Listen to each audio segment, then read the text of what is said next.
ஏசப்பாவின் நாமத்தில் கூடி வந்திருக்கிற எல்லா கர்த்தருடைய பிள்ளைகளையும் வாழ்த்துகிறேன். பரலோகத்தின் தேவன் உங்களை அளவில்லாமல் ஆசீர்வதிப்பாராக. அல்லேலூயா. கர்த்தருடைய நாமத்திற்கு மகிமை உண்டாகட்டும். தொடர்ந்து வேத பாடத்திற்குள்ளாக நாம் கடந்து செல்வோம். கர்த்தர் தொடர்ந்து நம்மோடு கூட பேசுவாராக. ஆண்டவருடைய பாதத்தில் அமர்ந்திருக்கும் போது ஒவ்வொரு கர்த்தருடைய பிள்ளைகளும் தாகத்தோடு இருக்கணும். பாடல் ஆராதனை தாகத்தோடு இருக்கணும். பிதாவே, உம்முடைய ஆவியினால் என்னை நிரப்புங்க. ஞான ஸ்நானம் மாத்திரம்தான் வாழ்க்கையில் ஒரு முறை. ஜெபம் எல்லாம் அனுதினமும் பண்ணணும். அபிஷேகம் எல்லாம் அனுதினமும் அபிஷேகத்தில் நிரம்பணும். வேத வாசிப்பெல்லாம் அனுதினமும் வேதத்தை வாசிக்கணும். இதெல்லாம் ரெகுலராக செய்ய வேண்டியது ஒன்று. ஆகையினால பாடல் பகுதி, ஆராதனை பகுதியில் நல்ல கையை தட்டி வாஞ்சையோடு தாகத்தோடு சின்ன பிள்ளைகள், வாலிபர்கள், பெரியவர்கள் ஆவியில் நிரப்புங்கப்பா என்று தாகமாக இருக்கணும். அதே போல் செய்தி வேளை வரும்போது எனக்காக பேசணும். அல்லேலூயா. நான் செய்தி கொடுக்கிறவன் மாத்திரமல்ல, நான் செய்தி கொடுக்கறது கொஞ்சம்தான். நான் நிறைய செய்திகளை கேட்பேன். அதில் என்னைக்கெல்லாம் நான் வாஞ்சை இல்லாமல் கேட்பேனோ அன்னைக்கெல்லாம் எனக்கு செய்தி புரியவே செய்யாது, பிரயோஜனமாகவும் இருக்காது. ஆகிய நல்ல செய்தி வேளையில் எனக்காக தேவன் பேசணும், எனக்காக பேசணும், ஞானம் உண்டாகும்படி பேசணும். அந்த வாஞ்சையோடு நீங்கள் இருப்பீர்களானால் நிச்சயம் உன்னதமான தேவன் உங்களோடு பேசுவார். பேசப்படுகிற வார்த்தை உங்களுக்கு பயனுள்ளதாக இருக்கும். அல்லேலூயா. கர்த்தருடைய நாமத்திற்கு மகிமை உண்டாகட்டும். ஆவியின் கனிகளை குறித்து நாம் தொடர்ந்து தியானித்து கொண்டு வருகிறோம். நிச்சயமாய் ஆவியின் கனி 9 கர்த்தர் நமக்குள்ளாக வெளிப்பட நிச்சயம் செய்வார். தேவனுக்கு மகிமை. எரேமியா 2ஆம் அதிகாரம். மைக்கில் தயவு செய்து வாசிங்க. எரேமியா 2ஆம் அதிகாரம், அதில் 21 நாம் வாசிக்க கேட்போம். நான் உன்னை முற்றிலும் நற்கனி தரும் உயர்குல திராட்சை செடியாக நாட்டினேன். நீ எனக்கு காட்டு திராட்சை செடியில் ஆகாத கொடிகளாய் மாறி போனது என்ன? அல்லேலூயா. இது தேவனுடைய இருதயத்தின் வேதனையை நாம் இந்த இடத்துல பார்க்கிறோம். ஆண்டவர் சொல்லுகிறார், நான் உன்னை முற்றிலும் நற்கனி தரும் உயர்குல திராட்சை செடியாக தான் நான் நாட்டினேன். அப்போ சாதாரண கனி ஆண்டவர் நம்மிடத்தில் எதிர்பார்க்கல. உயர் ரகமான கனிகளை ஒவ்வொரு வேருக்குள்ளாக கர்த்தர் எதிர்பார்க்கிறார். கனி என்றால் சுவாபம் என்று அடிக்கடி ஞாபகப்படுத்துகிறேன். அப்போ சாதாரண சுவாபம் இல்லை, ரொம்ப நல்ல சுவாபமாக நம்முடைய பிதா எப்படி இருக்கிறார் என்று போன வேத பாடத்தில் நம்ம பார்த்தோம். மத்திய எழுதின சுவிசேஷம் 5:48 பார்த்தோம். நம்முடைய பிதா எப்படி இருக்கிறாரா? பூரண சர்க்குணரா இருக்கிறார். ஆகையினால நீங்களும் பூரண சர்க்குணராக வேண்டும் என்கிறதை, பிதாவினுடைய சித்தத்தை இயேசு கிறிஸ்து வெளிப்படுத்தினதை நம்ம வாசித்தோம். அப்போ ஆண்டவர் நம்மிடத்தில் எதிர்பார்க்கிறது நல்ல கனிகளாகிய நல்ல சுபாவத்தை ஆண்டவர் நமக்குள்ளாக எதிர்பார்க்கிறார். இதெல்லாம் நமக்குள்ள வரணும் அப்படிங்கிறதற்காக தான் இயேசு கிறிஸ்துவையே பிதா அனுப்பினார். எத்தனை பேர் அப்படி விசுவாசிக்கிறீர்கள்? அவர் வந்து இதெல்லாம் ஜனங்களிடத்தில் பேசினார். இப்போ தேவனுக்கு மகிமை உண்டாகட்டும். ஒருவேளை என்னிடத்துல நல்ல கனிகள் இல்லை, நல்ல சுபாவம் இல்லை, அப்படி இல்லாட்டா என்ன நடக்கும் அப்படிங்கிற ஒரு சின்ன காரியத்தை நாம் இன்றைக்கு தியானிக்க போகிறோம். அல்லேலூயா. நான் சொல்லுகிறேன், வார்த்தையை தான் கர்த்தர் கொடுப்பார். அந்த வார்த்தைக்கு உங்களை நீங்களே அடக்கி அமர பண்ணணும். ஆமாம், கர்த்தர் வார்த்தையை தருவார், வசனத்தை தருவார், உபதேசிப்பார். அதை கேட்டு எந்தெந்த இடத்துலலாம் மாறணுமோ நீங்கள் தான் உங்கள் ஆத்மாவை அடக்கி அமர பண்ணணும். இதுக்கும் ஆண்டவர் வந்து அற்புதம் செய்வார்னு இருக்கக்கூடாது. வியாதியில் தான் அற்புதம் செய்வார், குறைவில் அற்புதம் செய்வார், பிரயாணத்தில் பாதுகாப்பை தந்து அற்புதம் செய்வார். அதிலெல்லாம் நீங்கள் சொல்லாமலே நடக்கும். ஆனால் இந்த விஷயத்தில் ஆண்டவர் என்ன திருத்தணும் அப்படின்னு நினைக்கக்கூடாது. நீங்க தான் திருந்தணும், உங்களை தான் திருத்திக்கணும், வார்த்தை திருத்திக்கணும், செயல்களை திருத்திக்கணும், நடக்கைகளை திருத்திக்கணும், யோசனைகளை, நினைவுகளை எல்லாவற்றையும் நீங்க தான் திருத்திக்கணும். வசனத்தை வாசிக்கிறீங்க, கேட்குறீங்க, நாம தான் நம்மளை திருத்திக்கணும். அவர் திருத்துகிற இடத்துல அற்புதம் செய்ய மாட்டார். எந்த இடத்துல திருத்தணுமோ அந்த இடத்துல அவர் சொல்லி தருவார். நீங்க தான் அந்த இடத்தெல்லாம் சரி பண்ணணும். எத்தனை பேர் அதை செய்வீங்க? ஹல்லேலூயா. ஆண்டவருக்கு மகிமை உண்டாகட்டும். இப்போ நல்ல கனிகள் வெளிப்படாவிட்டால் என்ன நடக்கும் அப்படின்னா, கடந்த நாட்களில் பார்த்தோம், வெட்டுண்டு நல்ல கனி கூடாத மரங்கள் எல்லாம் வெட்டுண்டு அக்கினியில போடப்படும். அது ஒரு பகுதி. அப்ப நல்ல கனி இல்லைன்னா அது சாபம் அந்த அவர்களுக்கு, அந்த குடும்பத்திற்கு, அந்த நபருக்கு. ஆகையினாலதான் வசனம் இப்ப எச்சரிக்கிறது. இனியும் நாம பார்ப்போம், நல்ல கனி இல்லாவிட்டால் என்ன நடக்கும் அப்படின்னா, வியாதிகளுக்கு இடம் உண்டாகும், பிசாசுகளுக்கு இடம் உண்டாகும். 2 காரியத்தை தான் நம்ம எவ்வளவு முடியுமோ சீக்கிரமா இன்னைக்கு இந்த டிராபிக்கை பேசி முடிப்போம். நீதிமொழி 14:30 நம்ம எடுத்து வாசித்தால் அங்கே வசனம் சொல்லுகிறது. நீதிமொழி வாசிங்க மைக்கில். 14:30. சொஸ்தமன் உடலுக்கு ஜீவன், பொறாமையோ எலும்புருக்கி. பொறாமையை குறித்து ஆண்டவருடைய வசனம் சொல்லுகிறது. பொறாமையோ எலும்பு உருக்கி என்று ஆண்டவருடைய வார்த்தை சொல்லுகிறது. அப்போ தேவனுடைய பிள்ளைகள் கவனிக்கணும். ஒரு பொறாமையினால ஒரு வியாதி வருகிறதை நாம பார்க்கிறோம். ஒரு பொறாமைப்படுகிறதுனால நம்முடைய எலும்புகளுக்கு ஆபத்து என்கிறதை நம்ம பார்க்கிறோம். ஆகையினாலதான் ஆண்டவர் இதில் எச்சரிக்கைக்காக எழுதியிருக்கிறார். அதை ஒவ்வொரு தேவனுடைய பிள்ளைகளும் உணரணும். பொறாமையோ எலும்பு உருக்கி. அதாவது பாத்தீங்கன்னா, கர்த்தருக்குள் சந்தோஷமாய் இருப்பது நம்முடைய பலன். மன மகிழ்ச்சி நல்ல ஔஷதம். அப்போ நம்முடைய ஒவ்வொரு சுவாபமும் சரீரத்திற்கு நன்மையை கொண்டு வரும், அதே டைம்ல தீமையை கொண்டு வரும். ஆகையினாலதான் வேதத்தை நீங்க நன்றாய் கவனித்தீர்கள். ஆனால் ஆண்டவர் கர்த்தருக்குள் எப்பொழுதும் சந்தோஷமாயிருங்கள், அதெல்லாம் ஆண்டவர் சொல்லியிருப்பார். எல்லா சூழ்நிலைகள்லயும் நம்ம சந்தோஷமா இருக்க முடியாது, ஆனா சந்தோஷமா இருந்தே ஆகணும். அது ரொம்ப முக்கியம். சிலர் கர்த்தருக்குள் ரொம்ப துக்கமா இருப்பாங்க. மனைவியை நினைத்து, கணவனை நினைத்து, பிள்ளைகளை நினைத்து, சூழ்நிலை நினைத்து, கடனை நினைத்து, தேவைகளை நினைத்து நிறைய துக்கம். ஆனால் துக்கப்படுகிறதுனால யாரும் தன்னை ஒரு முழத்தை கூட கூட்டிக்கவே முடியாது. அந்த வல்லமை நமக்கு கிடையாது. அப்போ ஆண்டவர் சொல்லுகிற கர்த்தருக்குள் சந்தோஷமா இருக்கிறது தான் நம்முடைய பலன். மன மகிழ்ச்சி தான் நல்ல ஔஷதம். ஒரு சரீரத்திற்கு எத்தனையோ மருந்து எடுக்கிறோம். சுகருக்கு எடுக்கிறோம், பிரஷருக்கு எடுக்கிறோம், கொலஸ்ட்ராலுக்கு எடுக்கிறோம், இன்னும் எத்தனையோ காரியத்திற்காக எடுக்கிறோம். ஆனால் உண்மையா எடுக்க வேண்டிய மருந்து அப்படின்னா மன மகிழ்ச்சி. நீங்க சந்தோஷமா இருந்தாலே, நான் சொல்லுகிறேன், 99.9% வியாதி நமக்கு வரவே செய்யாது. சந்தோஷத்தில் அது அணுகவே முடியாது. இன்னைக்கு ஒரு அரசியல் கட்சி தலைவர்ல ஒருத்தங்க பேசினாங்க. கோவப்படாதுங்க, கோவப்பட்டா கொலஸ்ட்ரால் வரும் அப்படின்னாங்க. அவங்க ஒரு ஆளுநராக இருந்தவங்க, அந்த லேடி சொல்லுது கோவப்படாதுங்க. அவங்க ஒரு டாக்டர், அவங்க சொல்றாங்க கோவப்படாதுங்க, கோவப்பட்டா கொலஸ்ட்ரால் வரும். அதுக்கு 1-2 விளக்கம் கொடுத்தாங்க. எங்க நமக்கு சொல்ல தெரியுது? அவங்களை போல படிச்சா தானே சொல்ல தெரியும். ஆனா பொதுவாக உங்களுக்கு ஒப்புவிக்கிறேன், கோவப்பட்டா கொலஸ்ட்ரால் கூடுமா? நீங்க என்ன நினைக்கிறீங்க? கொலஸ்ட்ரால் குறைக்கணும் நடக்கணும் அப்படின்னு நீங்க நினைக்கிறீங்க. கோபத்தை குறைச்சாலே கொலஸ்ட்ரால் பாதி குறைஞ்சிருமா? அதுக்காக குண்டா இருக்கவங்களெல்லாம் ஒரு மாதிரி பார்க்காதீங்க. அங்கேயும் இடிக்கி இங்கேயும் இடிக்கி. ஆனா உண்மை இதுதான். ஒவ்வொரு நம்ம கோபம், டென்ஷன், ஆத்திரம், வைராக்கியம், பொறாமை, அது இதெல்லாம் ஒவ்வொன்றும் ஒவ்வொரு பாதிப்பை சரீரத்தில் உண்டாக்கும். ஆனா நல்ல கனிகள், நல்ல சுபாவம் எந்த பாதிப்பும் சரீரத்திற்கும் இல்லை, ஆத்மாவுக்கும் இல்லை. இதான் உண்மை. ஆகையினால ஒரு சின்ன காரியமா இருக்கட்டும், பொறாமை நமக்கு வேண்டாம். யாரை குறித்தும் எதை குறித்தும் பொறாமை வேண்டாம். யார் நல்ல துணி போட்டாலும் சரி, வண்டி எடுத்தாலும் சரி, சொத்து எடுத்தாலும் சரி, மார்க் வாங்கினாலும் சரி, எதை குறித்தும் நமக்கு ஒரு பொறாமை வர வேண்டாம். இருதயம் சுத்தமாக இருப்பதாக. அது ஒரு வியாதிக்கு ஆரம்பம். கெட்ட கனி எல்லாம் வியாதிகளை கொண்டு வரும். கோபமா அதுக்கு ஒரு வியாதி வரும், டென்ஷனா அதுக்கு ஒரு வியாதி வரும். ஆகையினால இந்த மாதிரியான காரியத்திற்கு நம்முடைய வாழ்க்கையில நாம இடமே கொடுக்கக்கூடாது, இடமே கொடுக்கக்கூடாது. கர்த்தர் நல்லவர். இப்போ பார்த்தீங்கன்னா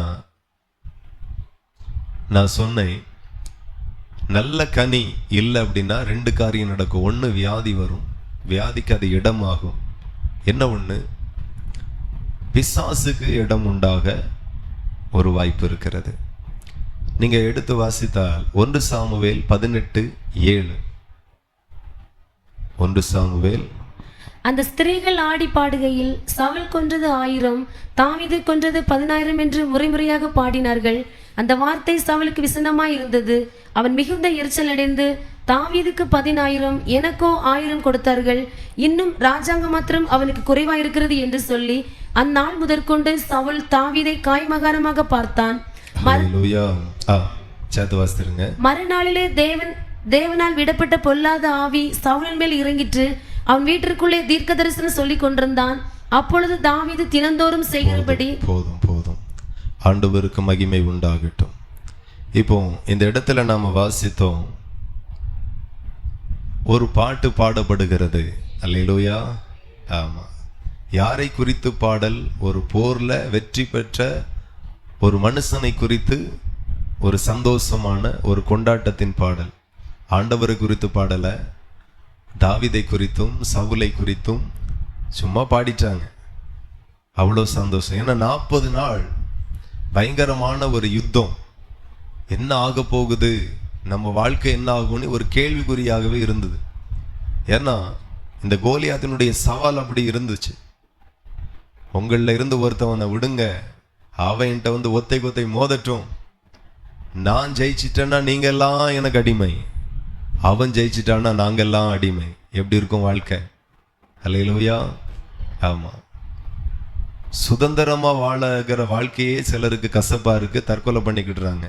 இதுல அடிமைதான வாழ்க்கை எப்படி இருக்கும்? சாப்பாடு மட்டும்தான் கிடைக்கும், ட்ரெஸ் எல்லாம் கிடைக்காது, அசோகெல்லாம் போக முடியாது, போத்திஸ் எல்லாம் போக முடியாது. அவன் தரதான் உடுக்கணும், அவன் தரதான் சாப்பிடணும், அவன் சொல்றதான் கேட்கணும். அடிமைதான வாழ்க்கை கொடூரமா இருக்கும். நம்ம பேர்ல எல்லாம் பட்டா இருக்காது, எல்லாமே அவன் பேர்ல தான் இருக்கும். அந்த மாதிரி ஒரு நிலைமைக்கு தள்ளப்படுவோம். இப்போ 40 நாள் கோலியா கர்ஜிக்கிற சிங்கத்தை போல ஒத்தை கொத்தைக்கு வா, ஒத்தை கொத்தைக்கு வா, எவனுக்கு துணிச்சல் இருக்கு பார்ப்போம், சவால் விட்டுட்டு இருந்தான் 40 நாள். ஆனால் யாரும் போகல. இதை கேட்கிற பெலிஸ்தர்களுக்கு கொண்டாட்டம், நம்ம பக்கம் சரியா உள்ள ஒரு ஆள் இருக்குப்பா, கோலியாத் இருக்கான் அப்படின்ட்டு. அதே சேம் டைம் இஸ்ரவேலர்களுக்குள்ளாக நமக்கு யார் இருக்கா? அந்த ஒரு மனநிலை. ராஜா அந்த சத்தத்தை கேட்டு பயப்படுறார். ராஜாவோடு இருக்கிற பெரிய பெரிய யுத்த வீரர்கள் பயப்படுறாங்க, சேனாதிபதிகள் பயப்படுறாங்க, யாரும் முன் வரல.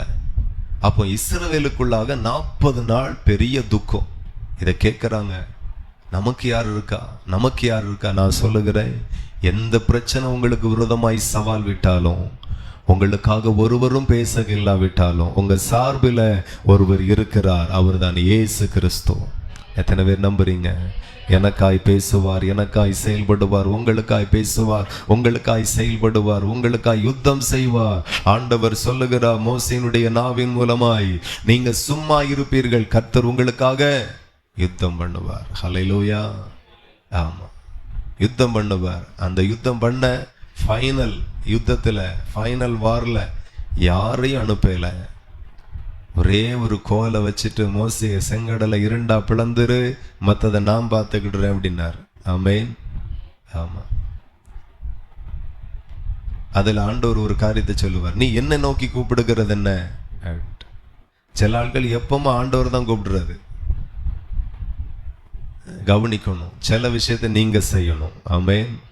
ஆமா, எல்லாத்துக்கும் ஆண்டவர் போய் கூப்பிட்டு இருக்க கூடாது. மோசே ஆண்டவர் கடிந்து கொண்டார். என்ன நோக்கி கூப்பிடுறது என்ன? கோலை வச்சு செங்கடல 2 பிளந்துரு. அதுக்கு பிறகு அவன் செய்கிறான், மீதி அவர் பார்த்துக்கிட்டார். என்ன பூசி ஜெபிக்க வேண்டியது நம்முடைய கடமை. சில பிசாச கெட்டுக்கு கத்த நமக்கு வல்லமை தந்திருக்கிறார். பலவானை முந்தி கட்டினால் ஒழிய அவனுடைய வீட்டுக்குள் பிரவேசித்து ஒன்னையும், அவனுடைய உடைமைகள்ல ஒன்னையும் நாம கொள்ளையிட முடியாது. இதையும் நாம ஜெபத்துல உட்கார்ந்துட்டு, ஆண்டவரை நீங்க கட்டுங்க, நமக்கெல்லாம் அது சரிபட்டு வராது, அப்படிங்கிற மாதிரி சில விஷயம் நாம தான் செய்யணும். அதான் மோசையினுடைய நாட்களை நாம பார்க்கிறோம். மோசையை பார்த்து ஆண்டவர் சொல்லுகிறார், என்ன நோக்கி கூப்பிடுற, போ செங்கடலை பிளந்துரு. அவன் செய்கிறான். ஒருவரையும் ஆண்டவர் அனுப்பல, ஆனா யுத்தம் ஜெயமாய் முடிந்தது. நான் சொல்லுகிறேன், இயேசு உங்களோடு கூட இருக்கிறார். எந்த காரியமும் எப்படி வேணாலும் நடக்கும், எப்படி வேணாலும் நிறைவேறும். எத்தனை பேர் நம்புறீங்க? இயேசு உங்களோடு கூட இருக்கிறார். அவர் உங்களோடு கூட இருக்கிறபடினால எந்த காரியமும் எப்படி வேணாலும் நடக்கும், எப்படி வேணாலும் முடியும். அதை செய்ய அவர் வல்லமை உடையவராய் இருக்கிறார். நமக்கு தெரிந்ததெல்லாம் ஒரு வழி ரெண்டு வழி. என்ன அது ஒரு வழி ரெண்டு வழி? ஆமா, ஒன்று இருக்கிறத வித்து பிரச்சனையை சால்வ் பண்ணலாம், இல்லைன்னா இருக்கிறத அடமானம் வச்சு பிரச்சனையை சால்வ் பண்ணலாம். இதுதான் நமக்கு தெரிஞ்ச ஒன்று ரெண்டு வழி. இதையும் தாண்டி சிலருக்கு தெரியும், எங்கேயாச்சும் போய் திருடலாம் அப்படிங்கிற மாதிரி மூணாவது ஒரு வழி இருக்கும். ஆனா நான் சொல்லுகிறேன், மகிமையான வழிகளை திறக்க இயேசு போதுமானவராய் இருக்கிறார். அவர் சொல்லுகிறார், நானே வழி, உங்களுக்கெல்லாம் நானே வழி என்று சொல்லுகிறார். எத்தனை பேர் நம்புறீங்க? இயேசுதான் எனக்கு வழி. என் பிரச்சனைக்கு, என் தேவைக்கு, என் நெருக்கத்திற்கு, என் போராட்டத்திற்கு இயேசுதான் எனக்கு வழி. நீங்க அதை நம்பணும். நிறைய பேருக்கு அந்த நம்பிக்கையே இல்லை. எப்போதுமே நமக்கு ஒரே ஆப்ஷன் தான். ஆப்ஷன் 1, ஆப்ஷன் 2, ஆப்ஷன் 3 அப்படிலாம் நிறைய இருக்கக்கூடாது, வச்சுக்கவே கூடாது. நமக்கு ஒரே ஆப்ஷன் தான், இயேசு மட்டும்தான். அல்லேலூயா. ஆமா, சில ஆட்கள் இயேசு கிறிஸ்துவை மூணாவது ஆப்ஷனாக வச்சிருப்பாங்க. அங்கே கேட்டு பார்ப்போம், இதை செய்து பார்ப்போம், முடியாட்ட இயேசப்பாவை பார்ப்போம் அப்படிங்கிற மாதிரி. நமக்கு ஒரே ஒரு ஆப்ஷன் தான். எல்லா பிரச்சனைகளுக்கும் இயேசு தீர்வாய் இருக்கிறார். இயேசு போதுமானவராய் இருக்கிறார். ஆண்டவர் நல்லவர். அப்போ தேவனுடைய பிள்ளைகள் 40 நாள் கலங்கி கொண்டிருந்தார்கள். அந்த கலக்கம் மாறின உடனே என்ன செய்யணும், என்ன சொல்லணும், என்ன பாடணும், என்ன பாடக்கூடாதுன்னு யாருக்குமே தெரியல. வாயில வந்ததை பாடலா பாடிட்டாங்க. அங்கதான் பிரச்சனையே ஆரம்பிக்குது. அல்லேலூயா. கொஞ்சமாவது யோசித்திருக்க வேண்டாம். ஒன்று தேவனை பாடியிருக்கணும், பிரச்சனை வந்திருக்காது.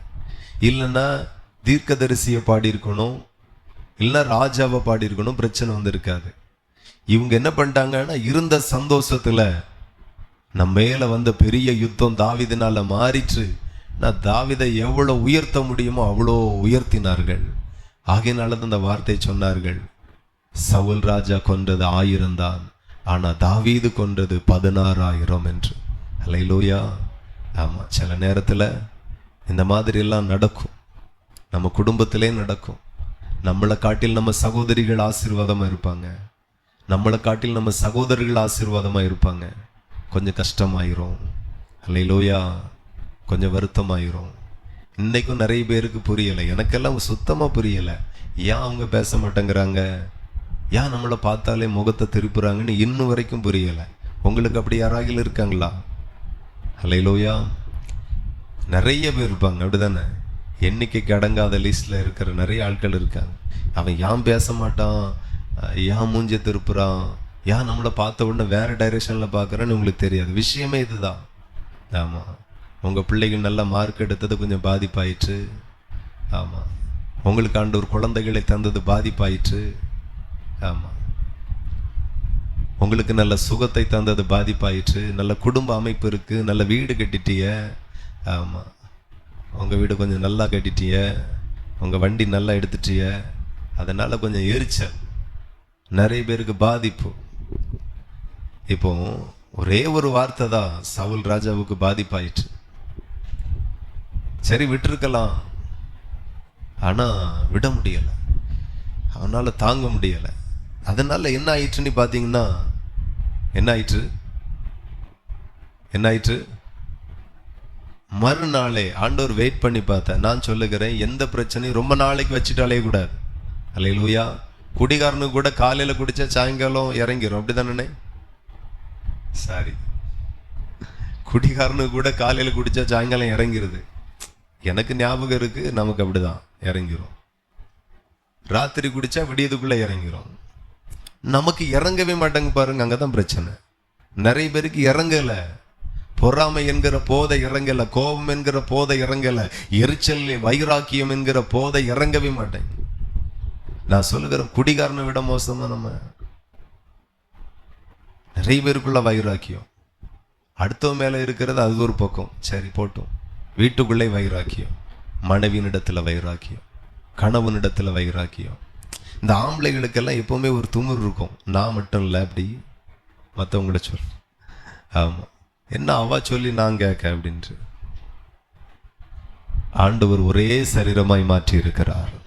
ஹல்லேலூயா. ஆமா, ஈகோ பிரச்சனை எல்லாம் நம்ம குடும்பத்துல வரவே கூடாது.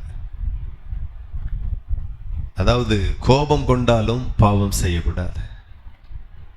அந்த கோபம் எவ்வளவு நேரம் தான் இருக்கணும், எரிச்சல் எவ்வளவு நேரம் தான் இருக்கணும். ஏன்னா ஆண்டவருக்கு தெரியும், மனுஷன்னா கோபம் வரும், மனுஷன்னா எரிச்சல் வரும். ஆமா, சில நேரத்தில் நம்ம பிள்ளைகளுக்கு மேல வராததா. ஒரு தாய் காய்கறி வெட்டிட்டு இருக்காங்க, இந்த பையன் பொல்லாத பையன், எனக்கும் தெரியும், நானும் அந்த வீட்டில் அப்போ இருக்கிறேன். பொல்லாத பையன், சேட்டை சேட்டை சேட்டைன்னு அப்படி ஒரு சேட்டை. கடைசியில் கோபத்தில் கையில் என்ன இருக்குன்னே தெரியாமல் தூக்கி வீசிட்டாங்க. அந்த பையனுக்கு இதில் பட்டு 10 தையல். நல்ல வேலை மெயின் நரம்பு கட்டாகலை. எரிச்சல், தாய்க்கு பிள்ளை மேலே இவ்வளோ எரிச்சல். ஆமாம், வந்துடும், எரிச்சல் உண்டு, கோபம் வரும். ஆனால் அதுக்கு ஒரு டைமிங் இருக்கு. இவ்வளோதான் நீ கோபப்படணும். சூரியன் அஸ்தமிக்கிறதுக்குள்ளாக எல்லாம் முடிஞ்சிடணும். முடியுதா? ஹல்லேலூயா. ஆமாம், யார் மேலேயும் வருத்தம் இருக்கலாம், கோபம் இருக்கலாம், எரிச்சல் இருக்கலாம். ஆனால் கொஞ்சம் டைமிங், இவ்வளோதான் இவ்வளோதான், இதுக்கு மேலே போகக்கூடாது.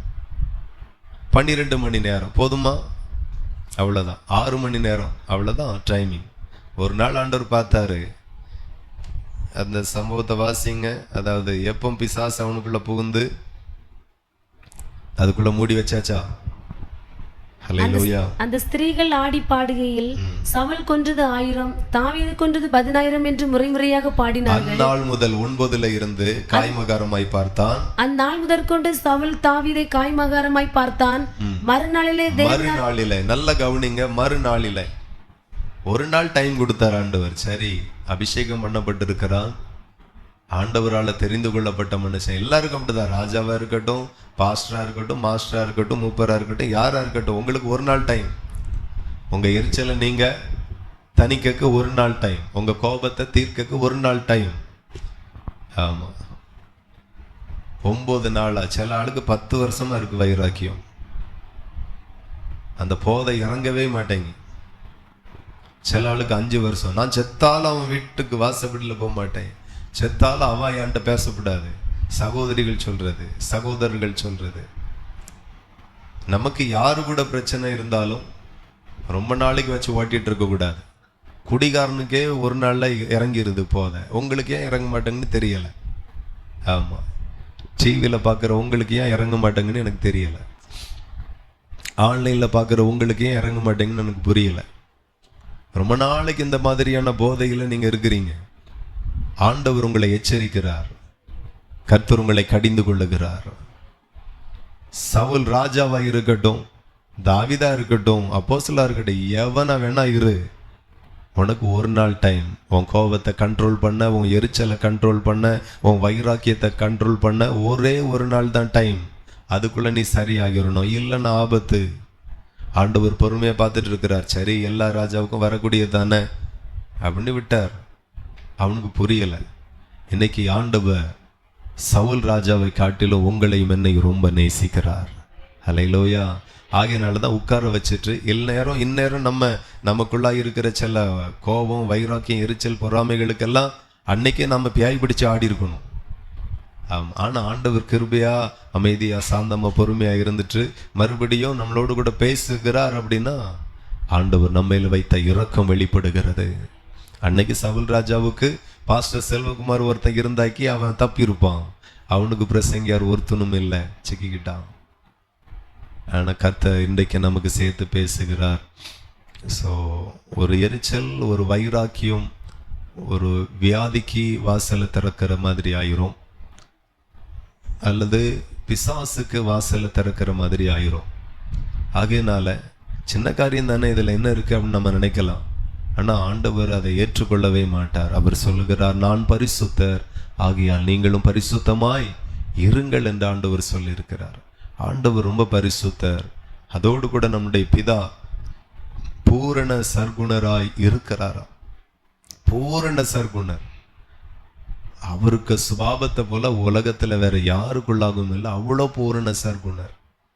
உங்களை மாற்றணும்.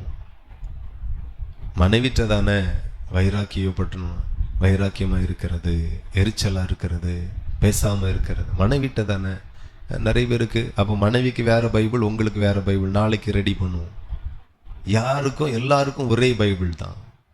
அதை கூட்டினாலும் குறைச்சாலும் சிக்கல். பிள்ளைகள்கிட்ட கூட தாய் தகப்ப ரொம்ப நாளைக்கு கோபமாக இருக்கக்கூடாது. ஆமாம். ஆண்டவருடைய வார்த்தை என்ன சொல்லுகிறது அப்படின்னா, ஆண்டவருடைய வார்த்தை எபேசியர் 4:27 வாசிக்கிறோம். எபேசியர் 4 பிசாசுக்கு இடம் கொடாமலும் இருங்கள். ஆண்டவருடைய வார்த்தை சொல்லுகிறது, பிசாசுக்கு இடம் கொடாமலும் இருங்கள். அல்லேலூயா. ஆமா, பிசாசுக்கு இடம் கொடுக்கவே கூடாதான். அப்ப பிசாசுக்கு நாம எப்படியெல்லாம் இடம் கொடுக்கிறோம், இது மூலமாக தான் நாம கொடுக்கிறோம். இந்த மாதிரியான எரிச்சல், பொறாமை, வைராக்கியம், கோபம், இந்த மாதிரியான காரியத்துல தான் பிசாசுக்கு நாம இடம் கொடுக்கிறோம். ஆகவே ஆண்டவர் சொல்லுகிறார், பிசாசுக்கு இடம் கொடாமலும் இருங்கள். மேல உள்ள வசனங்களை வாசித்தால், நீங்கள் கோபம் கொண்டாலும் பாவம் செய்யாதிருங்கள். 25 இருந்தே வாசித்தால், அன்றியும் நாம் ஒருவருக்கொருவர் அவயவங்களா இருக்கிறபடியால் பொய்யை களைந்து அவனவன் பிறனுடனே மெய்யை பேச கடவன். நீங்கள் கோபம் கொண்டாலும் பாவம் செய்யாதிருங்கள். சூரியன் அஸ்தமிக்கிறதுக்கு முன்னாக உங்கள் எரிச்சல் தணிய கடவது. அல்லேலூயா. இவ்வளவு அழகான வசனம் எல்லாம் இருக்கு பாத்துங்க. அன்றியும் நான் ஒருவருக்கொருவர் அவயங்களாய் இருக்கிறபடியால் பொய்களை களைவோம். அல்லேலூயா. ஆமா, பொய்களை நாம களையணும். பொய் சொல்லுகிறவன் நாசம் அடைவான் என்று ஆண்டவருடைய வசனம் சொல்லுகிறது. பொய்யை நாம சாதாரணமா எடுத்துக்க கூடாது. அது ரொம்ப மோசமான விளைவுகளை நம்ம மேல, நம்முடைய குடும்பத்தின் மேல கொண்டு வந்துரும். ஆகையினால ஆண்டவர் இதெல்லாம் சொல்லுகிறார். பொய்களை களைந்து அவன் பிறனுடனே மெய்யை பேச கடவன். அடுத்தால சொல்லுகிறார், நீங்கள் கோபம் கொண்டாலும் பாவம் செய்யாதிருங்கள். கோபத்துல நாம டக்கு டக்குன்னு பேசிருந்தோம். என்ன பேசிருந்தோம்? கெட்ட வார்த்தை கூட வந்துடுது. சில ஆளை சபிக்கிறோம், சில ஆள் அவமரியாதை பண்ணுகிறோம். நம்ம கீழே வேலை பார்க்குறோம் தானே, நம்மளை விட இளையவன் தானே, நம்ம பிள்ளைகள் தானே, நம்ம மனைவி தானே. ஆமாம். இன்னைக்கும் எனக்கு தெரிஞ்ச ஒரு கணவனாக இருக்கிறார். அப்பா, அவனை போல யாருக்கும் கிடைக்கக்கூடாது. ஒன்று அடித்தா எவன் கேட்பான், ஒன்றை கொண்டா எவன் கேட்பான், இப்படியே சொல்லுவார். ஆமாம். ஆனால் ஞாயிற்றுக்கிழமான பைபிளை தூக்கிட்டு சபைக்கும் போயிடுவார். என்னைக்கு பியாய் பிடிக்க போவோ தெரியலை. ரொம்ப கஷ்டம். புரிகிறது இல்லை, புரிதல் இல்லை. நான் சொல்லுகிறேன், வேதத்தில் எந்த வசனம், எந்த வார்த்தை எங்கே இருக்குன்னு தெரிகிறது எவ்வளோ முக்கியமோ, அந்த வார்த்தையில் நான் எங்கே நிற்கிறேன் என்கிறது நமக்கு தெரிஞ்சிருக்கணும். அந்த வார்த்தையில் நிற்கிறேனா, வார்த்தைக்கு வெளியே நிற்கிறேனா, வார்த்தையின் பார்டரில் நிற்கிறேனா, அதை நீங்கள் கவனிக்கணும். நிறைய பேருக்கு நம்ம சொன்ன உடனே டக்குனி வசனத்தை எடுத்து வாசிக்கிறது. வேதத்தில் ஊழியக்காரனுக்கு தெரியாத வசனம் எல்லாம் விசுவாசிகளுக்கு நிறைய தெரியும். எங்கே இருக்கு, என்ன சொல்லி இருக்கு, எங்கே இருக்கு, நீ எங்கே இருக்க, அது ரொம்ப முக்கியம். அப்போ ஆண்டவருடைய நாமத்திற்கு மகிமை. எல்லாரையும் நேசிப்போம். சபையில், குடும்பத்தில், பிள்ளைகள், சொந்தங்கள், உறவுகள். ஆண்டவர் ஒவ்வொன்றையும் பார்க்கிறார். நம்ம சிந்தை வேற, அவர் சிந்தை வேற. நம்ம நினைவுகள் வேற, ஆண்டவருடைய நினைவுகள் வேற. காணிக்க கொடுக்கிறதுக்கும் நான் என் சகோதரனிடத்துல போய் ஒப்புரவாகிறதுக்கும் என்ன சம்பந்தம் இருக்கு? அப்படிதானே? அல்லேலூயா. ஆமா, நான் ஆண்டவருக்கு காணிக்க கொடுக்கிறதும் என் சகோதரனோடு போய் நான் ஒப்புரவாகிறதுக்கு என்ன சம்பந்தம் இருக்கு? காணிக்க கொடுத்தா ஆண்டவர் அங்கீகரிக்க வேண்டியது தானே? அப்படி இல்லை. அப்போ நம்ம மைண்ட் செட் வேற, நம்ம சிந்தை வேற, நம்ம யோசனை வேற. அவர் சிந்திக்கிறது வேற, அவர் யோசனை வேற, அவர் விருப்பம் வேற. அவருடைய விருப்பத்தை ரொம்ப கொஞ்சம் பேர் தான் புரிஞ்சு வாழ்ந்திருக்காங்க, வாழ்க்கையில ஜெயிச்சிட்டாங்க. ஆகையினாலதான் ஆண்டவர் சொல்லுகிறார், தாவீது என் இருதயத்திற்கு ஏற்றவன். நீங்கெல்லாம் ஏற்றவளாக மாறணும், நீங்கெல்லாம் ஏற்றவர்களாக மாறணும். எத்தனை பேர் அப்படி மாறுவீங்க? ஹல்லேலூயா. ஆமா, நம்முடைய தேவனுடைய அபிஷேகமும் ஆசீர்வாதமும் சாதாரணதே கிடையாது. அது ரொம்ப மகிமையானது. எத்தனை பேர் உணர்றீங்க? அதெல்லாம் ரொம்ப மகிமையானது. சாதாரணமா யாருக்கும் கிடைக்காது. ரொம்ப விலையேற பெற்றது, விலையேற பெற்றது. அதெல்லாம் நம்ம வாங்கணும். தெய்வ சமூகத்தில் அமர்ந்திருந்து, பாதப்படியில் அமர்ந்திருந்து ஆண்டவர் சொல்லுகிறார், மரியாள் தன்னை விட்டு எடுபடாத நல்ல பங்கை பெற்றுக்கொண்டாள். யாருக்கும் இல்லாத அபிஷேகத்தை கர்த்தர் உங்களுக்கு தந்திருக்கிறார். யாருக்கும் இல்லாத ரட்சிப்பை தந்திருக்கிறார். ஆண்டவர் சொல்லுகிறார், ரட்சிக்கப்பட்ட ஜனமே, கர்த்தரால் ரட்சிக்கப்பட்ட ஜனமே, உனக்கு ஒப்பானவன் யார் என்று. இந்த ரட்சிப்பு விலையேற பெற்றது, கனத்திற்குரியது. அபிஷேகம் பண்ணினவருடைய கொம்பை அவர் உயர பண்ணுவாரா? உங்க மேல ஒரு அபிஷேகம் இருக்கிறது. இந்த அபிஷேகம் சாதாரணது கிடையாது, அது அசாதாரணமானது. யார் மேல் அபிஷேகம் இருக்கிறதோ அவருடைய கொம்பு ஒரு நாளும் தாழ்த்தப்பட்டு போகாது. அந்த கொம்புகள் உயர்த்தப்படுமா? தேவனால உயர்த்தப்படும். அது லேசான காரியம். நம்ம பெற்றிருக்கிறது எல்லாம் பயங்கரமானது. ஊழியம் அதை விட விசேஷமானது, அபிஷேகம் விசேஷமானது, அந்நிய பாஷை விசேஷமானது, ஜெபம் விசேஷமானது, ஆராதனை ரொம்ப விசேஷமானது. இதெல்லாம் தேவனுடைய பிள்ளைகள் புரிந்து கொள்ளணும். இதெல்லாம் வீணடிச்சிடவே கூடாது. அழைக்கப்பட்டவன், தெரிந்து கொள்ளப்பட்டவன், அபிஷேகம் பண்ணப்பட்டவன், வேறு மனுஷனாய் மாற்றப்பட்டவன். அந்த தீர்க்கதரிசிகளின் கூட்டத்தை நீ பார்த்து அவளோடு சேரும்போது நீ வேறு மனுஷனாவாய். வேறு மனுஷனான சவுல் இப்போ வேறு மனுஷனா மாறிட்டான். ஹல்லேலூயா. ஆமா, எவ்வளவு கஷ்டம். அதுக்கு ஒரே ஒரு காரணம் தான், ஒரே ஒரு எரிச்சல், வைராக்கியம், கோபம், ஆணவம், திமிரு. ஆமா, எப்பவுமே நான் யார் என்று சொல்லி இன்றைக்கு இருக்கிற சூழ்நிலையை பார்க்காமல் நான் எந்த இடத்துல இருந்து வந்தேன் என்று அந்த சூழ்நிலையை பார்த்தீங்கன்னா நீங்க ஒரு நாளும் மாற மாட்டீர்கள். ஹல்லேலூயா. ஆமா, நிறைய போலீஸ் ஆபீசர்களுக்கெல்லாம் திமிரு.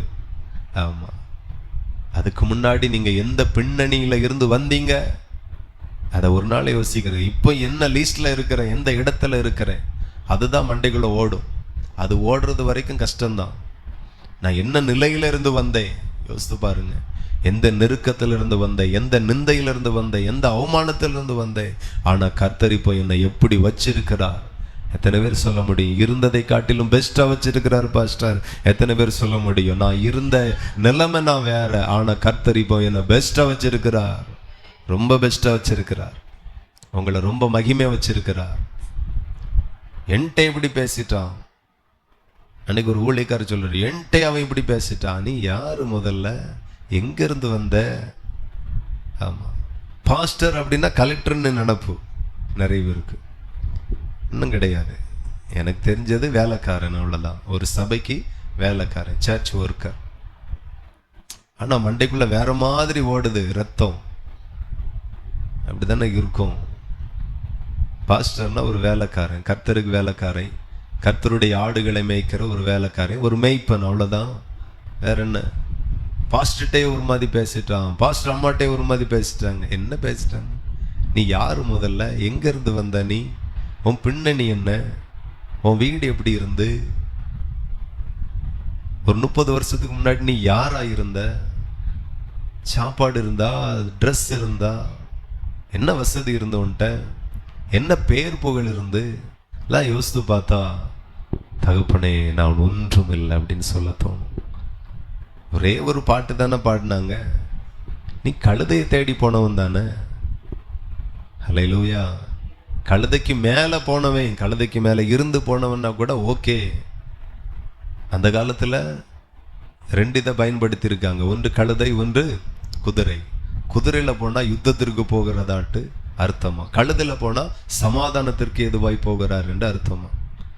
இவர் 2லயும் போன மாதிரி எனக்கு தெரியல. அப்படித்தானே? சவுல் ராஜா 2லயும் போன மாதிரி தெரியல. கழுதையை தேடி போனான், காணாம போன கழுதைய. அவன் தான், அவ்வளவுதான். இவனுக்கு தேவனால் உயர்த்தப்பட்டான், அபிஷேகம் பண்ணப்பட்டான், தீர்க்க தரிசன வரங்களை பெற்றவன். கொஞ்சம் கொஞ்சமா கர்த்தர் உயர்த்தி கொண்டே வரார். இந்த அபிஷேகம் ஒரு நாள் உங்களை இருக்கிற நிலைமையிலே வைத்து அழகு பார்க்காது. நாளுக்கு நாள் விருத்தி அடைவீர்கள். இந்த அழைப்பு உங்களை விருத்தி அடைய பண்ணும். இந்த தெரிந்து கொள்ளுதல் உங்களை விருத்தி அடைய பண்ணும். நீங்க சாதாரணவர்கள் அல்ல. ஆனா எந்த நிலைமைக்கு உயர்த்தப்பட்டாலும் நீ எந்த இடத்திலிருந்து வந்தாய் என்கிறதை புரியணும், உணரணும். அது ரொம்ப முக்கியம். ஹல்லேலூயா. என் தகப்பன் வீடு எப்படி, என் தகப்பன் என் தாத்தா பாட்டி எல்லாம் எப்படி யோசித்து பார்த்தா நிச்சயம் குப்பையிலிருந்து கர்த்தர் உயர்த்தியிருப்பார், புழுதில இருந்து உயர்த்தியிருப்பார். அதை ஒரு நாளும் மறக்கக்கூடாது. அப்படியே அதெல்லாம் சவுல்ராஜுக்கு மறந்து போச்சு. அதான் அவனுக்குள்ளாக ஒரே வைராக்கியம், ஒரே கோபம். ஆண்டவர் ஒரு நாள் டைம் கொடுத்தார், திருந்தலை. ஆண்டவர் நமக்கோ எத்தனையோ நாள் கிருபையாய் டைம் தந்தார். ஹல்லேலூயா. என்றைக்காகிலும் மாறுவோமேயானால் பரலோகம் ரொம்ப சந்தோஷப்படும். ஹல்லேலூயா. பரலோகத்தின் ஆண்டவர் ரொம்ப சந்தோஷப்படும். நான் கட்டின பாபிலோன் அப்படின்னா, நான் கட்டின கட்டடம் அப்படின்னா, நான் என்கிற வார்த்தை வாயில் இருக்கும்போதே, ஆமா, ராஜாவாய் இருந்தவன் தள்ளப்பட்டான். ஆண்டவருக்கு நான் நல்ல பிரசங்கம் பண்ண முடிஞ்சு, சோலி முடிஞ்சு, நான் நல்ல ஊழியம் செய்வேன், நான் பெரிய சபை கட்டிட்டேன், அதோடு முடிஞ்சு. நான் என்கிற நினைவே வராமல் அவர் என்கிற சிந்தையே இருப்பதாக. அவர் அவர் நான் சிறுகவும் அவர் நிலை பெருகணும். நிச்சயமா நீங்க ஆசீர்வாதமா இருப்பீர்கள். இந்த அபிஷேகம் உங்களை உயர்த்தும். இந்த வார்த்தையெல்லாம் உங்களை உயர்த்தும். இந்த அழைப்பில் நீங்கள் உயர்த்தப்பட்டு கொண்டே இருப்பீர்கள். எந்த உயரத்தில் கர்த்தர் கொண்டு போய் வைத்தாலும் நான் இங்கே இருந்து கடந்து வந்தேன் என்கிறதை மறவாதிருங்கள். அதெல்லாம் யோசித்து பாருங்க. பெருமையே வராது, வைராக்கியமே வராது. ஆண்டவர் உங்களை ரொம்ப நேசித்து இந்த வார்த்தைகளை பேசுகிறார். சிட்சித்தோ கடிந்தோ பேசாமல் ரொம்ப நேசித்து பேசுகிறார். ஹல்லேலூயா. என்றைக்குமே பார்த்தீங்கன்னா குடும்பத்தை ரொம்ப நேசிங்க, சபையை ரொம்ப நேசிங்க. ஆமென்.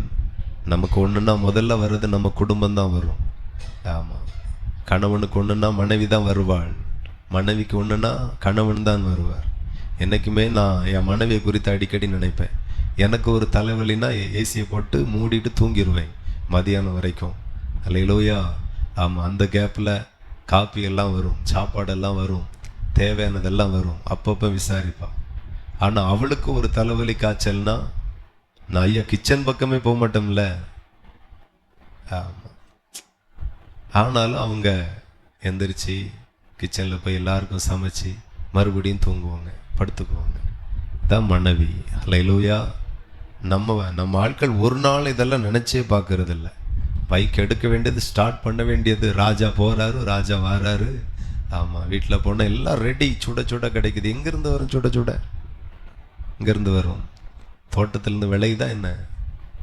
நிறைய சூழ்நிலைகளில் யோசிக்கிறது இல்லை, சபையை யோசிக்கிறது இல்லை, மனைவி, குடும்பம், பிள்ளைகள், சில பெற்றெடுத்த பிள்ளைகளை யோசிக்கிறது இல்லை.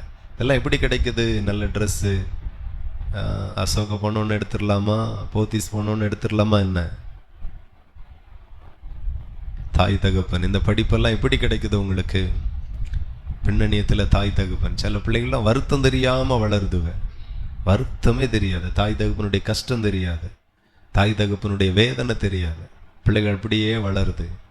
எல்லாம் வானத்திலிருந்து கொட்டுற மண்ணா மாதிரி, போனால் போதும் பொறுக்கிட்டு வந்துடலாம் மாதிரி. எதுவும் ஈஸி கிடையாது. ஹல்லேலூயா. நாம் அவ்வளோ கஷ்டப்படுகிறோம், கஷ்டப்படுகிறார்கள். அதெல்லாம் புரிந்து கொண்டு தாய் தகப்பனை கனம் பண்ணணும். அதெல்லாம் புரிந்து கொண்டு கணவன் மனைவியை கனம் பண்ணணும், மனைவி கணவனை கனம் பண்ணணும், பிள்ளைகள் பெற்றோரை எல்லாம் கனம் பண்ணணும். ஹல்லேலூயா. ஆமாம். எனக்கு எப்போதுமே நான் செய்கிற வேலையில் தான் கஷ்டப்பட்டு செஞ்ச மாதிரி ஒரு ஃபீல் ஆகும். ஆமாம். ஆனால் சில நாள் ஆண்டவர் கவனிக்க வைத்தார். ஒரு வீடு நீட்டாக இருக்கிறது, சமையல் ரன் ஆகிறது, துணி துவைக்கிறது, மறுபடியும் எடுத்துக்கொண்டு நம்ம ட்ரெஸ் இருக்க வேண்டிய இடத்துல இல்லைன்னா என் ட்ரெஸ் எங்கே போச்சு, அங்கே இல்லைன்னா எங்கேயாவது இருக்கும், பார்க்க வேண்டியதானே. அதுலேயே நம்ம ஆளுக்கு டென்ஷன் ஆயிரும். ஏன் ட்ரெஸ் இங்கே தானே இருக்கும் அப்படின்ட்டு. ஏதோ அதுவும் அந்த அம்மா தான் செய்யணும். கரெக்டாக துவைச்சி மடிச்சு காய வச்சு மடித்து இருக்க இடத்துல கரெக்டாக வைக்கணும். மாறிட்டுனா ஆள் டென்ஷன் ஆயிடுவார். நிறைய விஷயம் இருக்கிறது. கவனித்து தேவன் சந்தோஷப்படணும். ஹல்லேலூயா. ஆமா, கணவன் மனைவியை நேசிக்கிறதை நினைத்து மனைவியை தந்த ஆண்டவர் சந்தோஷப்படணும். மனைவி கணவனை கனம் பண்ணுகிறத பார்த்து இந்த கணவனை உங்களுக்கு தந்த தேவன் சந்தோஷப்படணும். உங்க பெற்றோர்களை நீங்க கனம் பண்ணுகிற விதத்தை பார்த்து பெற்றோரை தந்த தேவன் சந்தோஷப்படணும். எத்தனை பேருக்கு புரியுது? ஆமா, ஆண்டவர் ரொம்ப சந்தோஷப்படணும். நான் என் பிள்ளைகளை நேசிக்கிறத பார்த்து ஆண்டவர் சந்தோஷப்படுவார்.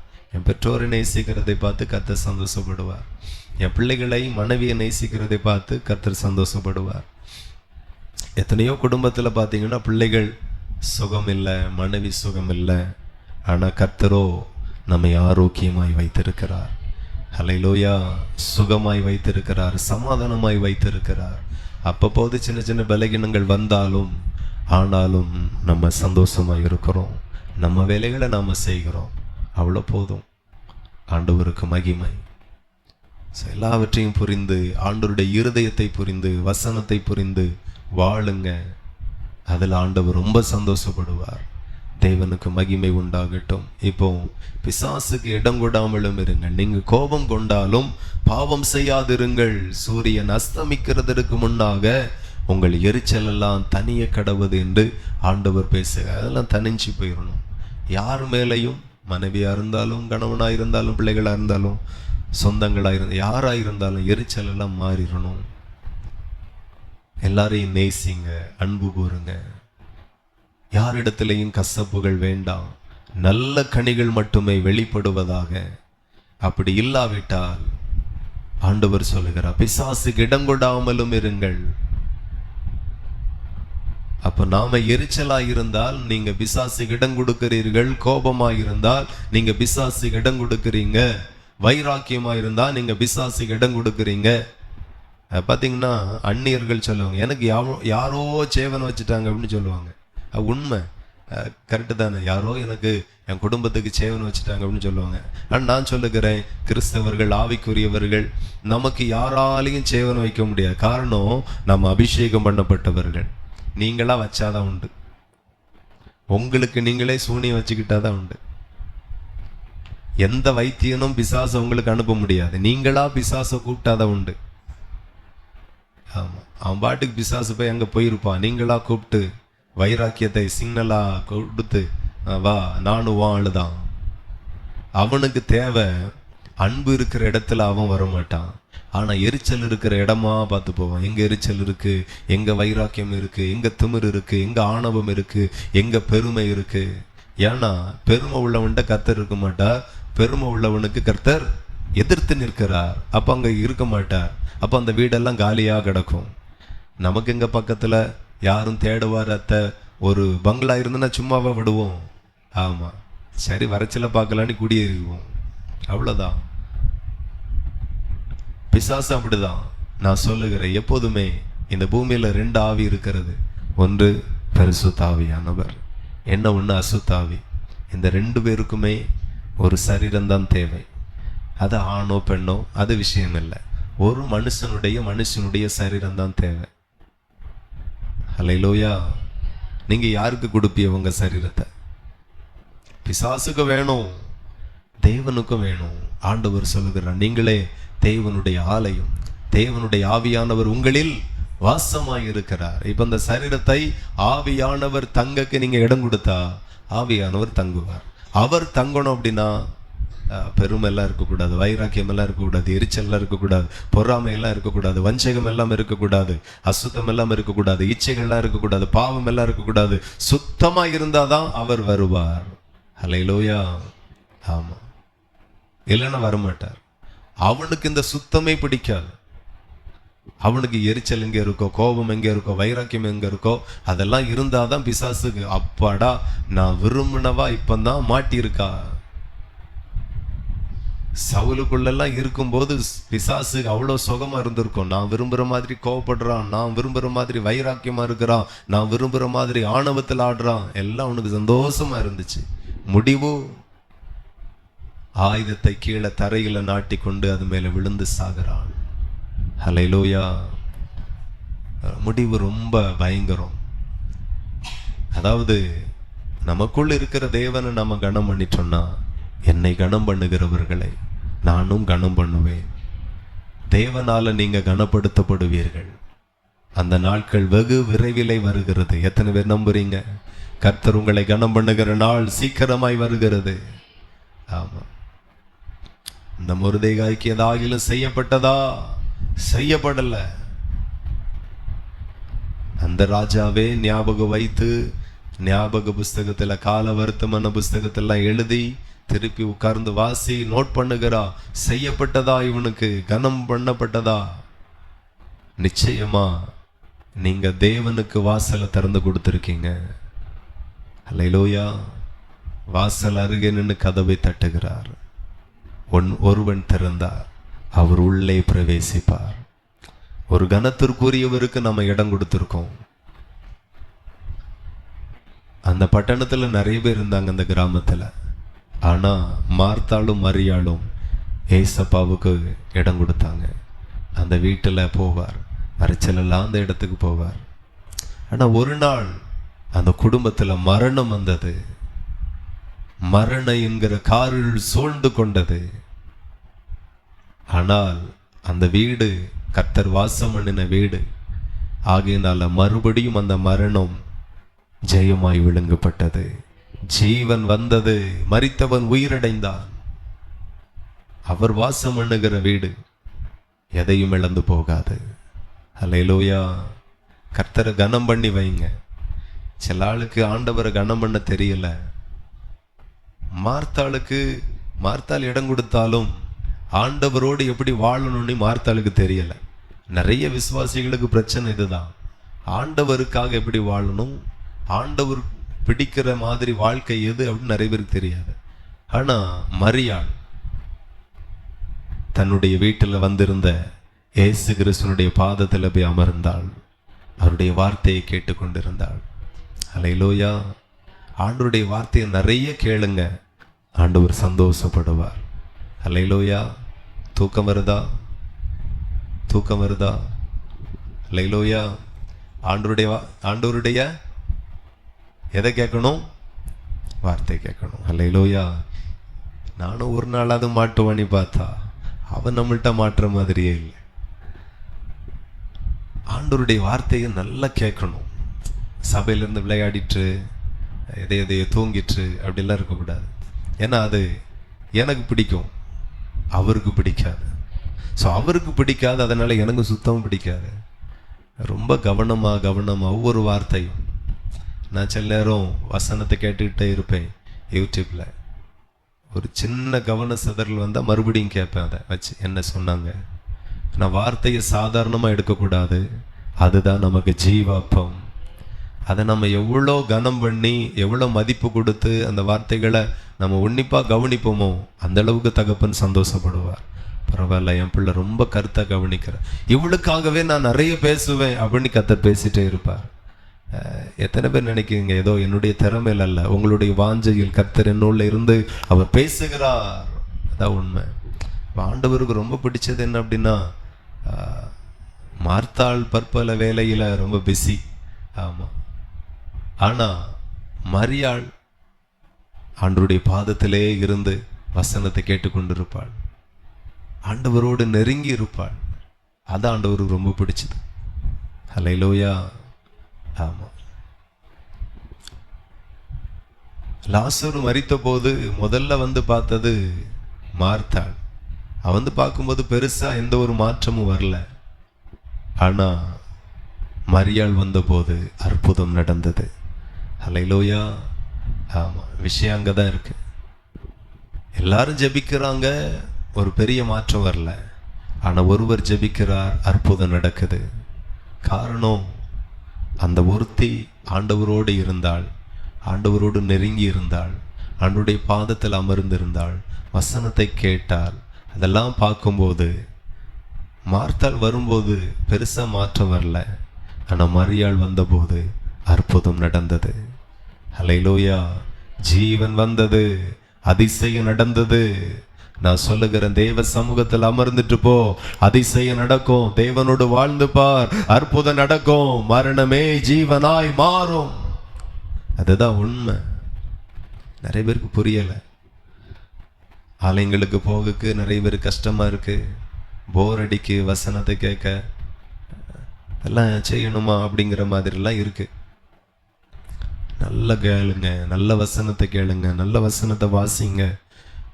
பஸ்ஸில் போனாலும் நடந்து போனாலும் ஸ்தோத்திரம் பண்ணுங்க. ஆண்டவரே ஸ்தோத்திரம். அதெல்லாம் ஆண்டவரோடு இருக்கக்கு அடையாளமாக என்னெல்லாம் செய்ய முடியுமோ அதெல்லாம் செய்யுங்க. ஆண்டவர் ரொம்ப சந்தோஷப்படுவார். பிசாசுக்கு நீங்கள் இடம் கொடுக்கவே மாட்டீர்கள். பிசாசு வெட்கப்பட்டு போவான். அல்லேலூயா. யோபுட்டையே வந்து ஏதாகிலும் ஒரு வாய்ப்பு கிடைக்கா, ரொம்ப நல்லா இருக்கானே அப்படின்னு அவன்கிட்டே ட்ரை பண்ணான். ஆனால் அவன்கிட்ட ஒரு வழியும் இல்லை நுழையக்கு. அவன் ஆண்டவரோடு இருந்தவன். ஆமாம், உண்மை உள்ளவன், உத்தமன், சன்மார்க்கன், தேவனுக்கு பயந்து பொல்லாப்புக்கு விலகுகிறவன். அவன்கிட்ட ஒரு வாசலும் இல்லை. கோபத்தில் நுழைஞ்சிடலான்னு பார்த்தான், பாவமாக இருப்பான் அதில் நுழைஞ்சிடலான்னு பார்த்தான், நுழையவே முடியலை. அவனும் நுழையாதபடிக்கு பரலோகம் அவனுக்கு உண்டான எல்லாவற்றையும் வேலி அடித்திருந்தது. உங்கள் மேல வைத்திருக்கிற வேலையை உடைக்க எந்த பிசாசுக்கும் அதிகாரம் இல்லை. வேலையை உடைக்கனா நீங்க தான் உடைக்கணும். எவனாலையும் சேவனை வைத்து உங்களை ஒண்ணும் பண்ண முடியாது. நீங்களா உங்களுக்காக வச்சாதான். ஆமா, எப்படி வைக்கிறோம்? நாம பிசாசுக்கு இடம் கொடுக்கிறோம், பிசாசு வருது. நான் ஜெபங்களில் நிறைய இடங்களில் போய் அபிஷேகத்துக்குள்ள நடத்தும் போது சிலர் அப்படி விழுவாங்க கீழே. பிசாசு ஆவி வெளியே போகும். எல்லாம் கர்த்தருடைய பிள்ளைகளுக்குள்ளா இருந்து வெளியே போகும்போது ரொம்ப மனசுக்கு சங்கடமா இருக்கும். ஆண்டவருடைய பிள்ளை, ஆண்டவரை ஆராதிக்கிறவர்கள் இப்படி இருக்கிறாங்களே.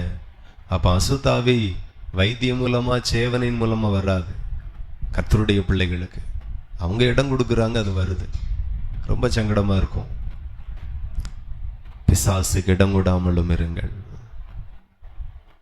நேரம் போயிட்டு ஆனாலும் ஒரே ஒரு வசனத்தை சொல்லிட்டா அடுத்த வாரம் வேற டாபிக் போயிடலாம். வேறன்னா இதுதான் கனி தான். அதில் வேற 1 தீமோத்தேயு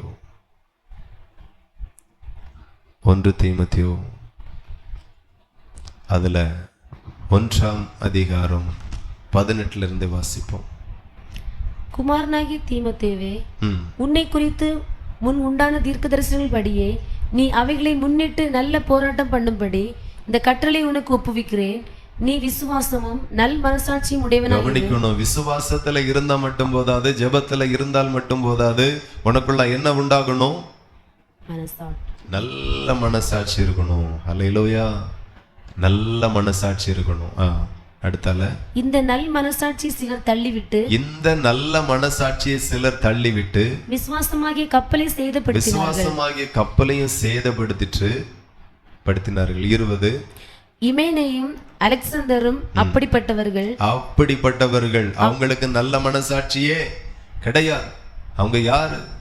ஆமா, ஊழியத்தில் இருந்தவங்க தான், சபையில இருந்தவங்க தான், ரட்சிக்கப்பட்டவங்க தான். ஆனா 2 பேருக்கும் என்ன மட்டும் இல்ல, அழைப்பு இருக்கு, அபிஷேகம் இருக்கு, ரட்சிப்பு இருக்கு, சபையில பங்கு இருக்கு. ஆனா நல்ல மனசாட்சி மட்டும் அவங்களுக்கு இல்ல. ஆகையினால அவர்கள் தூஷியாதபடி சிட்சிக்கப்பட அவர்களை சாத்தானிடத்தில் ஒப்பு கொடுத்தேன். நான் அவர்களை என்ன செஞ்சாச்சு? அல்லேலூயா. சாத்தானிடத்துல ஒப்பு கொடுத்துட்டேன். நான் ரொம்ப நாள் அந்த கிருபை கேட்டுட்டு இருக்கேன். அல்லேலூயா. பிசாசு விரட்டுற கிருபை எனக்கு இருக்கு.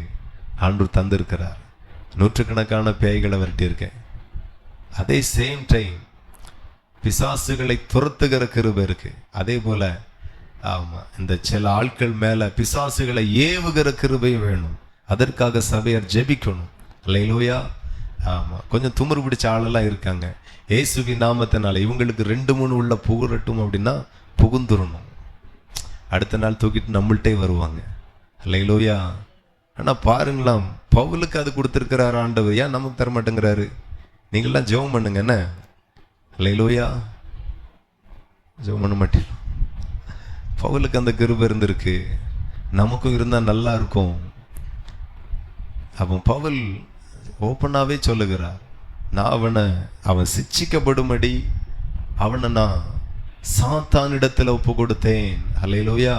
அப்போ ஊழியக்காரனுக்கு 2 கிருபை இருக்கு. நீங்க ஜெபம் பண்ணாலும் பண்ணாட்டாலும் எனக்கு அந்த கிருபை இருக்குன்னு நான் விசுவாசிக்கிறேன். பிசாசை துரத்தவும் பிசாசை ஏவவும் பவுலுக்கு இருந்துன்னா எனக்கும் இருக்குது. அல்லேலூயா.